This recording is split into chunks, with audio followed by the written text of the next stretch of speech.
Welcome back, guys. This week, we're going to the city of brotherly love, Philadelphia. Benjamin Franklin, electricity, and all the gonorrhea he gave out.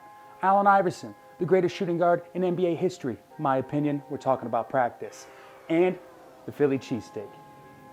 Lovely, delicious beef and cheese. Can't get any better. Created by Pat Oliveri in 1930, he's owning his hot dog stand. A cabbie comes past. Sees him just tossing beef into a bun, says, "Let me try that." Takes a bite, says, "Drop the hot dogs. This is it." So later on, Pat goes ahead, focuses on the cheesesteak, and people love it. It is crushing. But I called it a cheesesteak because I'm ill-informed. It didn't become the cheesesteak until later on when he hired cocky Joe Lorenzo, who decided, let's go ahead and smoke provolone this thing to the nth degree. Hence all the love it gets, it doesn't get any better. But what does get worse? Greg Heidnik. This gentleman is responsible for heinous acts that I can literally get demonetized for telling you exactly what they are. So we won't get too far in depth, but that's how depraved this guy was. Changing the lives of 6 innocent women forever, 2 of which they would never get back. This is Crime and Dime, and this is the case of Gary Heidnik.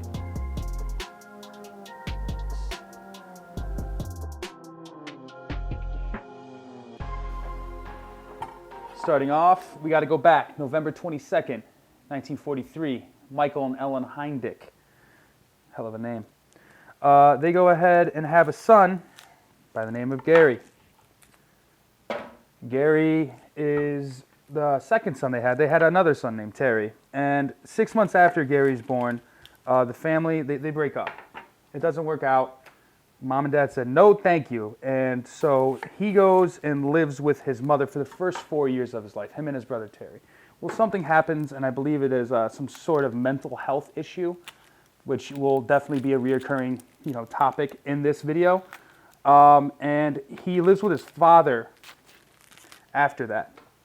And as he's growing up, his father allegedly is emotionally abusive to the tone of basically ridiculing Gary for everything he ever does, even bedwetting. Like, potty training was a nightmare for this kid. This guy is a lifelong bedwetter. And if anybody knows anything about psychology, bedwetting is a clear indication, or one of the factors, of somebody that's going to be murderous or possibly just a danger to society in and of itself.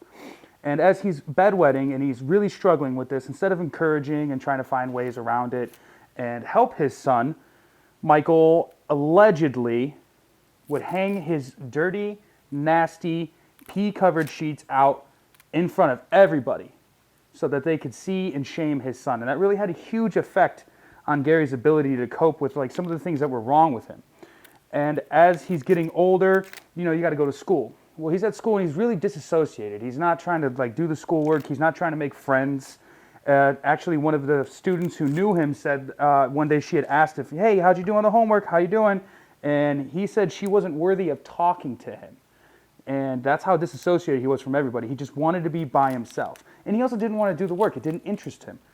So he would go through school and kind of just coast, even though when he was tested, he had 148 IQ. That's pretty freaking impressive, if you ask me. A guy with 148 IQ. And he's still wetting his bed, but he gets older, and around age 14, he decides, you know what, I think I'm just going to try to go into the military. I'm going to go into the armed forces. It's something I really want to do. And he ends up going to Army Academy, military school. And he's excelling. He's doing great. He's a really good student. He's devoted. Top of his class kind of guy. And later on, out of nowhere, junior year, he says, I can't do this anymore. And he quits. And because he quits, he ends up having to go to, public school. And public school is pretty uninteresting. I don't think it's challenging enough for him. And he's also getting really large amounts of ridicule. Because when he was in his teens, or right leading up to his teens, he actually accidentally fell out of a tree. And because of this, as a result of the injury, he had a misshapen head, which caused him later on to always grow his hair long. He was very self-conscious about how he looked as far as his head goes. And because he had this misshapen head, it was just tough on him. And he drops out of school in general. And after dropping out of school, he decides to enroll in the Army. And he actually gets in, they accept him, and he's wanting to be a specialist. I mean, he crushes basic training. He's doing really good. They say he's excellent at everything he's doing. But when it came to the mental health evaluation to be a specialist, Gary fell a little short. They didn't want him to do that. So they decide that you're not going to be able to be out on the field as a specialist, but you are talented enough and you have the knowledge enough, and we believe in you. Look at his IQ. You could go ahead and become a field nurse. So they send him to San Antonio, where he becomes a medic. Well, he gets to San Antonio, and he's a medic at this point, and he's going through the nursing training, and he gets it. He's doing great. Then he complains of like the stomach issues, and he's feeling dizzy, and he's like nauseated. And then they find out that he had gastroenteritis. Pardon my French, I'm not a freaking doctor. And as they keep diagnosing him, keep doing the test, they then realize that he has possible schizoid behavior. So they put him on stelazine, again, not a doctor, to help mitigate it. It's a powerful antipsychotic. And then he gets sent to West Germany to be a nurse on the field. And while he's in Germany, they then discover that he actually is indeed schizophrenic, at which point he is honorably discharged and he gets his pension. And now he has no direction, doesn't know what to do, doesn't know where to go. So he decides that he's going to go ahead and become a nurse, an actual LPN. And as he's doing it, he makes it one semester, calls it quits. Because I believe, even though it's not stated by him, being a schizophrenic is probably really freaking hard. And with that, he had no direction, and he continues to try to find a way to move forward.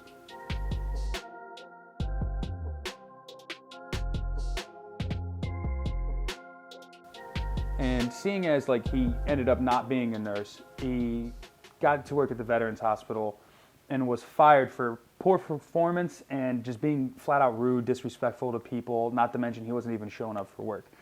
And in doing that, he basically had no job and he had no drive. He had nothing going on for him. So he got crazier a little bit suicidal. When you have no place in life, when you feel like you're alone. I mean, it happens to regular people all the time, not to mention people who already have exacerbated mental health issues. I can only imagine. And then the tipping point, honestly, was in 1970, his mother committed suicide after getting a terminal diagnosis of cancer. And this really screwed him and his brother Terry up. They both were in and out of mental hospitals, multiple suicide attempts. And with that, he just couldn't find his way, but he did find a way in a little bit with religion. He created a church, the United Ministers of God, and with that, he was able to basically register it as a church, and everyone knows churches get to allocate the goods and the funds and all that awesome tax-exempt, great Scientology bullshit, and took $1,500 from his parishioners, put it into an account for stocks, and was able to take that $1,500 and turn that in a very short amount of time, because he's a pretty smart guy. Again, 148 IQ, turn that into $500,000 by the time he had met his first wife, whom he met corresponding through mail. He met her in the Philippines, well, not met her, but found her in the Philippines, and her name was Betty. And Betty and him corresponded for roughly a year, a little bit more so than that, and then she finally was able to come to the States. And when she came to the States, she wasn't really aware of just how stable or unstable Gary was. I mean, Gary was all over the place. He had been to these institutions, his mother had passed, he's in a church, he's making all this money, and she just doesn't understand exactly what she's walking into when she finally decides to marry him when she comes to America. And when she comes to America and they're finally set in stone and the marriage is there, she comes to find out that he is polygamist. One woman cannot satisfy his sexual needs. Not only is he a schizophrenic, but he's a sexual deviant. And she comes into the house and he is sleeping with another woman and another woman in their marital bed. She's freaked out. She doesn't understand it. She's like, what in the literal fuck is going on? Why are we doing this? Why am I here? This is not what marriage is supposed to be. And he goes, shut your mouth. We're a husband and wife. You're going to do as I say.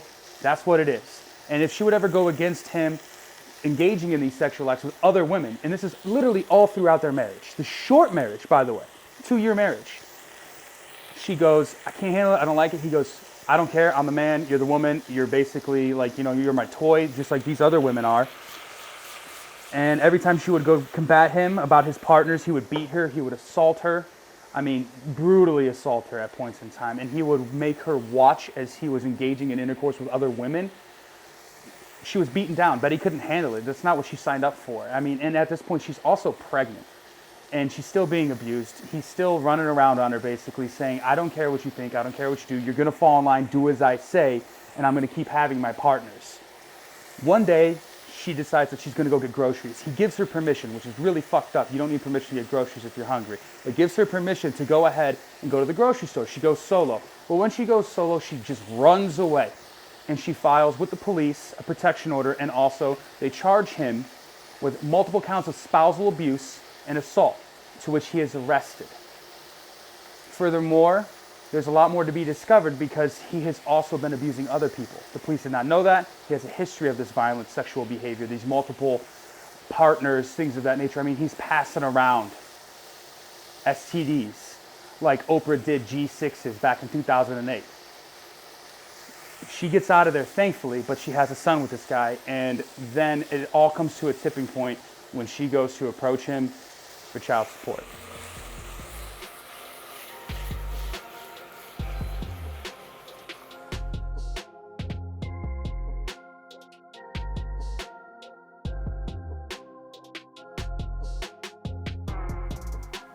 As his marriage falls apart, Gary's just continuing something that Betty was unaware of, is he was already kind of going a little bit more aggressively in other ways. Like, he had rented out a house to a tenant, and the tenant didn't have rent the exact day it was due. I understand the frustration. However, Gary was not in tune with his emotions, and he decided to fire a shot off at this guy, grazing his cheek, severely injuring him.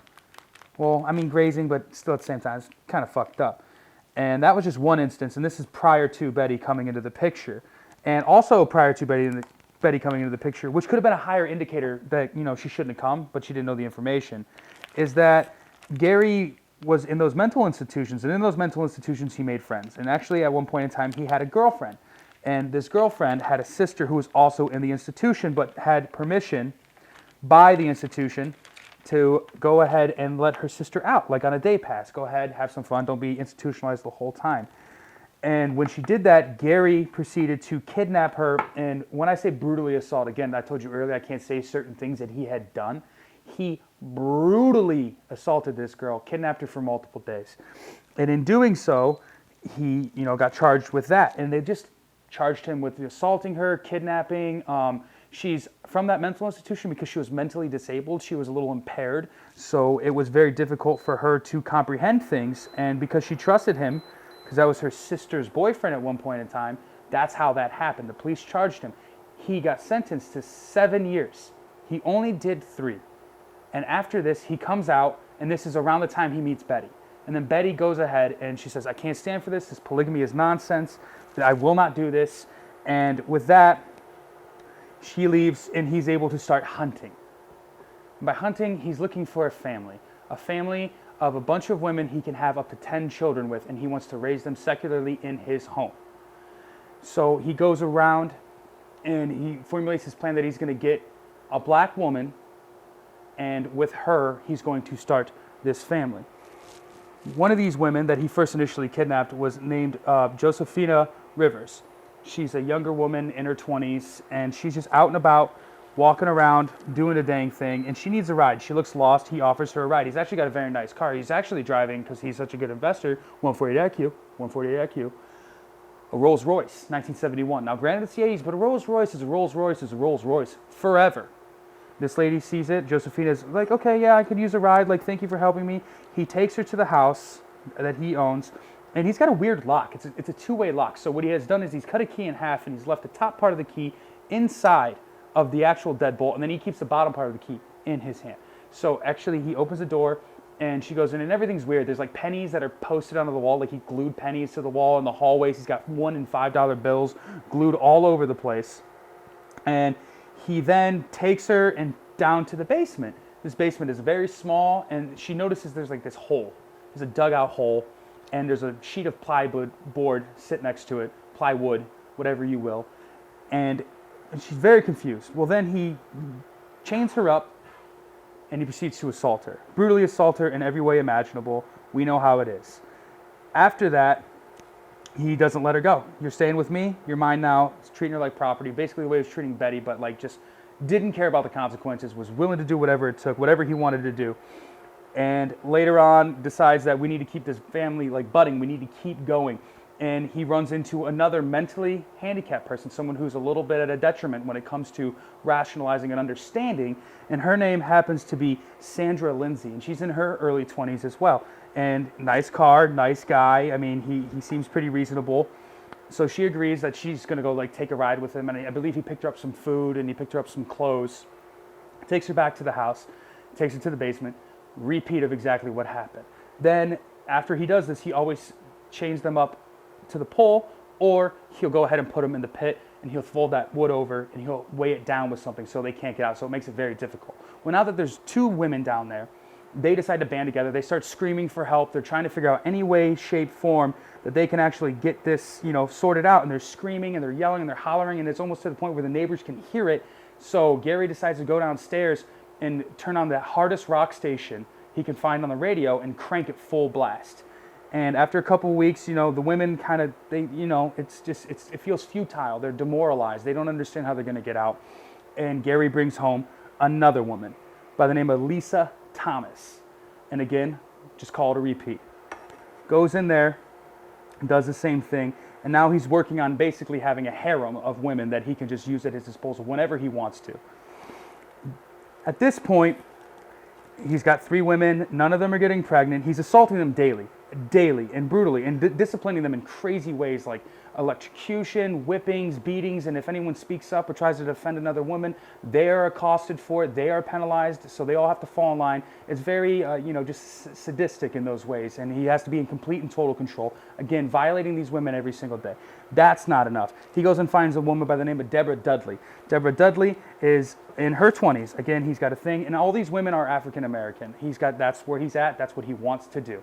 And so she's in there, and then he finds another woman. Her name happens to be Jacqueline Askins. She's the youngest, just barely 18. She's a baby. And then we just kind of like go ahead. Okay, so I got my 5 women. We can have children. And with that, he starts getting a little angry, and these punishments, they become increasingly violent, increasingly more depraved.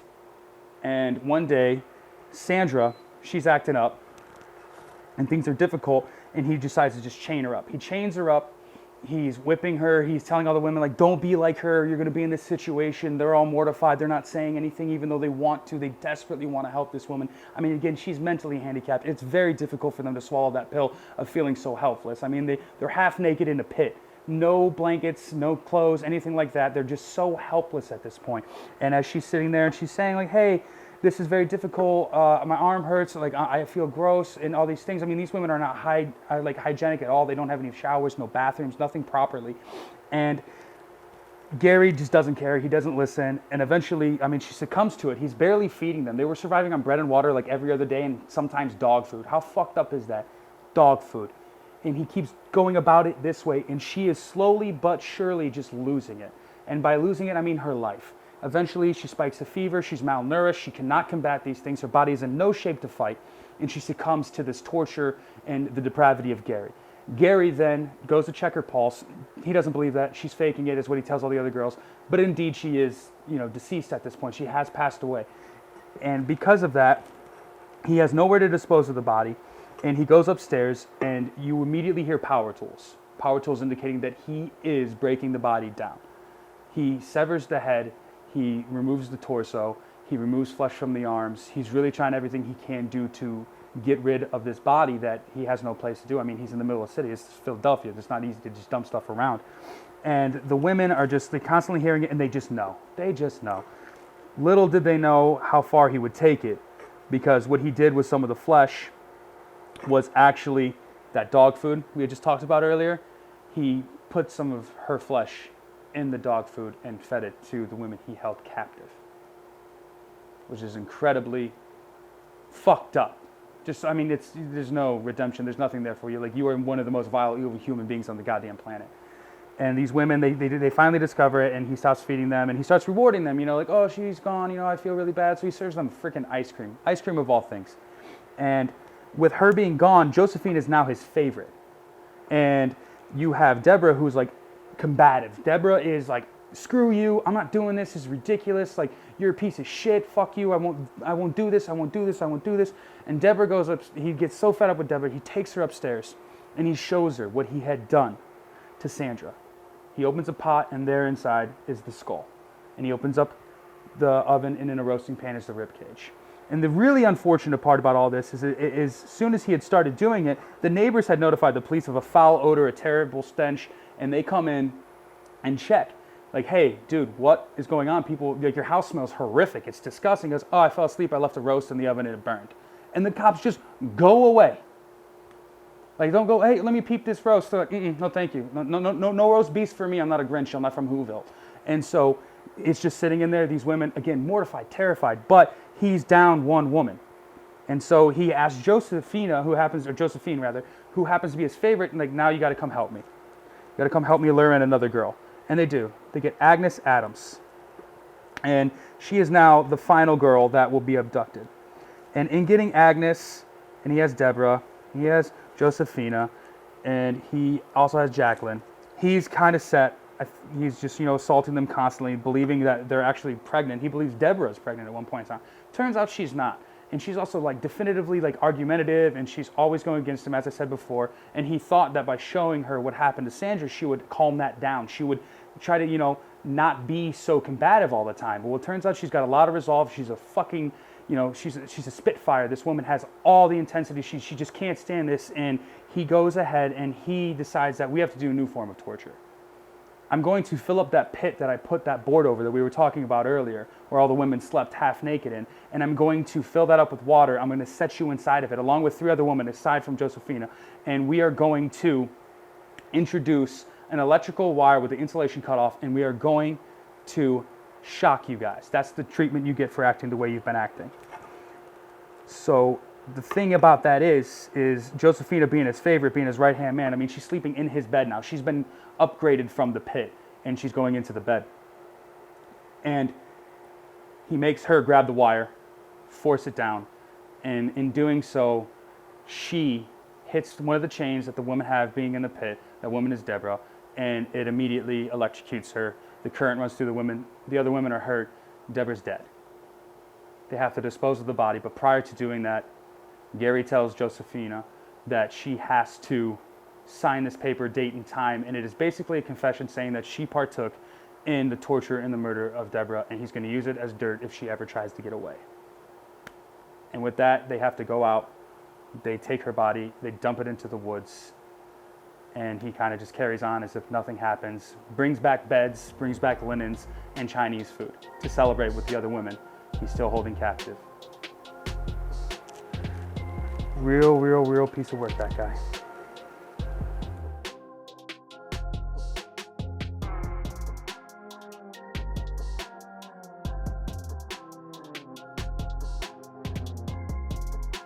After the deed of disposing of the body, he doesn't go back out. Gary's not about trying to find other girls. It's becoming a little bit of a hassle. I mean, he's got the ones he has. It seems pretty easy, especially like with Josephine. She's fine. Everything is okay. And she seems to be playing along just nicely, really listening to his demands. I mean, to the point where she's the head girl. She's sleeping in his bed with him. She doesn't have to sleep down in the basement anymore. And because of that, it's been 4 months. She's been captive. She's been held with Gary. He feels comfortable. He feels like he's actually in love with her. He really knows her. And she requests to speak to her family. And because, again, it's been 4 months, Gary's been letting her sleep in the bed, slowly but surely ingratiating himself as more like a husband than a captor. He goes, yeah, absolutely. I'll take you out and I'll drop you off at your family's house. Well, as soon as he does the drop off, Josephine books it. She gets the hell out of Dodge. She runs straight to her boyfriend's house. And he hasn't seen her in 4 months. He thought he just ghosted her. He's like, what in the world's going on? And she tells him the story. And at first he's like, I don't know what to think. It's so outlandish. It's something that's very difficult for any human to comprehend. And she just keeps telling it and she's sticking with it. And then she shows him like where she's been bound and chained and where she has scars from where she's been hurt. And he goes, oh, wow, we definitely should call the police. And he ends up calling the police. The police come, and again, it's such a wild and crazy story. They're not sure what to believe. They're like, there's no way there's a guy who's just got these women trapped down in the basement in a pit. It sounds so incomprehensible. And then they go, okay, we saw the scars, we saw the same things, we're going to go ahead and we're going to see this guy. They get to the house, they're trying to get in, and he's got that intricate lock, right? You know, half the key is his pocket, and half the key is in the door.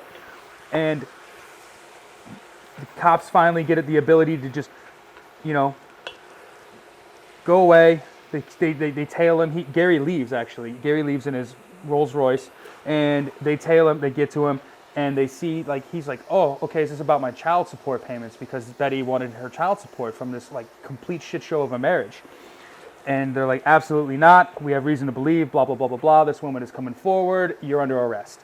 They arrest him, take him into custody. They end up booting down the door, getting in the house. They immediately get the stench of everything that's going on in the kitchen. The pans are still there. They still have the ribs in the oven. Like, he never took them away. They find a freezer full of flesh. They notice that there are particles of flesh in the dog food. And they're just so shocked and astounded. They get down to the basement. These women are hollering. All the ones that are left, all three of them. All three of them that are left. And Josephine's already been taken away. They're screaming. They're panicking. They think these men are there to hurt them, and they have to assure them that to calm them down, like, we're here, we're safe, okay, we're here to protect you, we're getting you out of this mess, we don't want you to be a part of this anymore. And they finally get him out. They collect all the evidence. They notice the well, they notice the beds, they notice that these women are not clothed. I mean, he had just like savage their bodies. They're malnourished, they're thin, they're shaking. It's incredibly like difficult for even the people trying to save them to witness what they're doing. I mean, they're carted off in an ambulance. They are just the EMS teams, the police, everyone is just flabbergasted. They just can't understand this. This is a house of horrors, legitimately. It's the most depraved thing they've ever seen in their entire careers. And Gary, he's arrested. He's in their interrogation room. And I mean, basically, they can tell that this guy's just not all the way there. There's something going on. His brain does not work like everybody else's. And it's because, of course, he's a schizophrenic. And he proceeds to tell them, like, you know, very little at first, and then he starts talking about like how it's other people's fault. He was abused by his father with the bedwetting and like hanging out the sheets so they could embarrass him, and just really not taking responsibility as most killers do. But then he starts going off about being God and hearing voices, and they realize, okay, there's something going on with this guy. This guy's not all there. But they still have to take him to trial. And when they take him to trial at first, he's like, I did it. And they're like, whoa, you can't plead guilty right away because like this is a very high-profile thing. We need to make sure you're evaluated. Everything that's going on in your house, I mean, the pennies glued to the walls, the savagery you did to the body in the kitchen, the way you were depraved and how you took these women, your background, everything like that really shows us that your mental state is not so well. We need to get you evaluated. And they end up getting the evaluation, and it comes back that, like, the way you define insanity in the court of law is at the time of the crime, did you know right from wrong? Were you able to ascertain that as a cognitive human? And the fact of the matter is, he said he was. They looked at it, and in the crime, they could still see he was a schizophrenic, but he was fully aware of his actions. He knew right from wrong in that time frame. And they have to proceed further with going to trial, in which he's been charged with 2 counts of first-degree murder, multitudes of counts of any form of sexual assault, imprisonment, other like physical assaults, like when he was torturing them. I forget exactly the wording, but I mean, they're just piling it on this guy, and it's not looking good. And again, he's not insane. So he's going to be his own defense lawyer. That's what he thinks. He's going to take it. He's going to put it on himself. He can figure this out. But he is schizophrenic, so he trails off. It's hard for him to really like form a sentence, get it all down.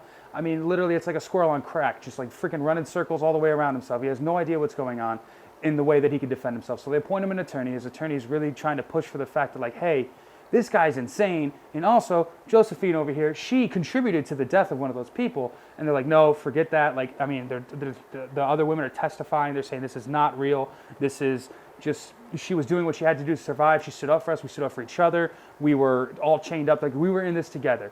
And that really like pulls the solidarity together, and it really gives Josephine a pass and puts all the brunt on Gary. And Gary is, again, he doesn't deny it, and his lawyer's only denying it because he thinks he's insane, and it's a good defense. You got to get your guy off.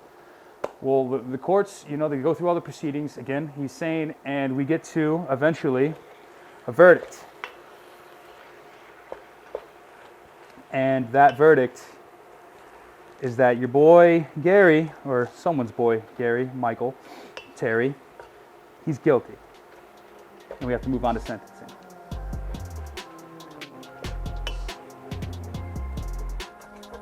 There's some fond down there. You know what fond is? It's around the face, you know, it's all like that. And so the jury found him guilty. Little does Gary know, with his schizophrenic brain, unfortunately, that this is a death penalty state. And I will go on record, and I've said this in multiple videos, fuck that guy, death penalty. This man has a mental illness. He should be held accountable for his actions, but I'm not necessarily sure that he should die. But in July of 1988, they said yes, even though he had made statements such as, these women were in the house when I moved in, or I didn't even recognize them, I don't know who these people are. Even with all the overwhelming evidence, it seemed like he just couldn't associate himself with these crimes, probably based on the fact that he was mentally ill for a large portion of his life. So again, being a death penalty case, they go through and they get their appeals, and we know that he had a child with Betty, but he also fathered children with other women because he was someone who had multiple partners. And in 1997, his daughter said, hey, like, you know, he's exhausted all his appeals, but can he please just get, you know, a stay of execution? I don't think that we should execute the mentally ill. And, you know, to the credit of the state, they stuck to their guns, as much as some people may disagree, and they went ahead and decided that it's all gone through, and he's a monster. He's made these mistakes, and he needs to pay his debt to society. And in 1999, Gary Heidnik was executed by the state. And that story then comes to a close. We are talking about a gentleman who unfortunately did suffer from a mental impairment, somebody who possibly couldn't even control his actions, this sexual deviant with another mental disorder. And maybe the system failed him, maybe his family failed him. We really won't ever know. But that doesn't excuse the acts that he committed, the lives that he's taken, and the other lives that he affected forever. They will never be the same. Their families will never be the same. And that ends the legacy, if you will, of Gary Heidnik. So we're going to go ahead and dig in. Now look, guys, I know that this was cooked in a pot. I know that traditionally it's done on a flat top in a heaping pile, and it's like squished over into the onions, and they're all caramelized, and it's ooey gooey. And this indeed would be hot enough to melt the cheese right away, because you'd put it on a flat top, and then you take the bun and scoop it up. But I don't have a flat top. I don't have that kind of grill. I just have what you see in front of me. And what I see right now is the classic with the Prov, and the new school with the whiz. And when I say wit, that means onions. You say without, no fucking onions. We're going to cut these bad boys in half, get a little tastes. Start with the classic.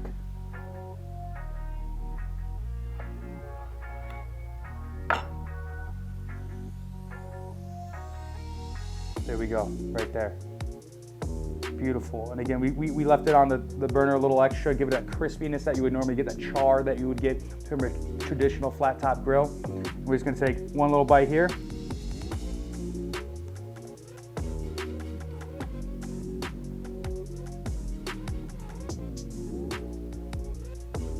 Wow. They don't call it a classic for no reason. I mean, the offset of like the saltiness and the smokiness that come from the provolone, putting this in a cast iron, again, because no flat top, and getting that char, that crustification, if you will, on top of that, and the sweetness that comes from caramelizing those onions, it's unbeatable. In a way, like it's so simple and it's effective. It's literally just what you think it's gonna be. Now we're gonna go over here with the whiz. Give this guy a little slice of rooney. We got the new school.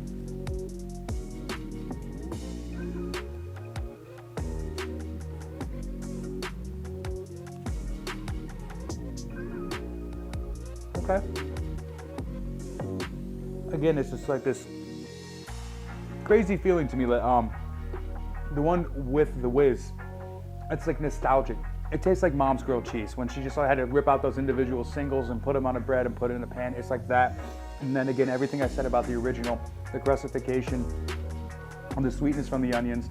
I mean, I can't honestly, and I'm not even saying this because, like, you know, I'm impartial. No, I really cannot pick between the two. They are both great in their own right.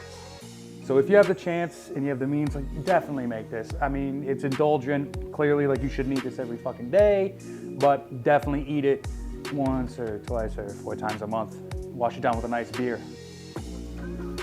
So if you enjoyed the episode, I enjoyed having you here. Go ahead, like it, hit the notification button, subscribe to it, help us out. We appreciate you guys. This has been Crime and Dine. Stay safe.